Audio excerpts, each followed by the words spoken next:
mga kapuso nating mamamasyal ngayong long weekend, siguruhing nakakondisyon ang inyong sasakyan at pati yung mismong driver ninyo bago kayo bumiyahe.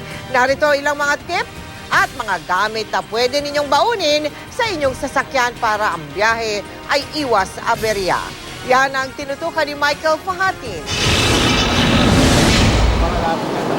Bago bumiyahe, laging paalala sa mga motorista para iwas aberya ang blow bagets. Yan ang pag-check sa brakes, lights, oil, water, battery, air, gas, engine, tires, at self o kondisyon ng nagmamaneho. Bago tayo bumiyahe, siguraduhin kondisyon ng maayos yung ating sasakyan at risk.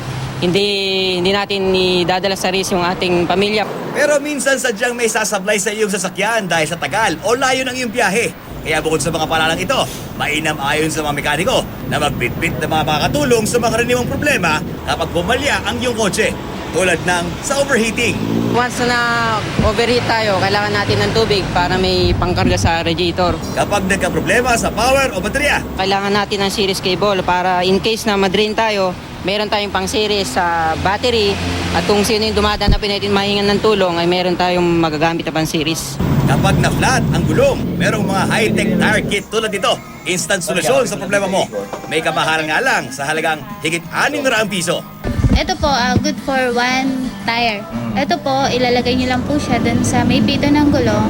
Tapos, masisealed na po niya yung pinakabutas ng gulong niyo. Mahangin na rin. Opo. Ang pangunahing kailangan mo kapag nasiraan ay paraan para makahingi ng tulong at ligtas na warning device kapag nasa madilim na kalsada para di madisgrasya ng matutuling sasakyan. Mas ligtas ka sa dilim at sa mga rumaragasang sasakyan. Michael Fahatin, nakatutok, 24 oras.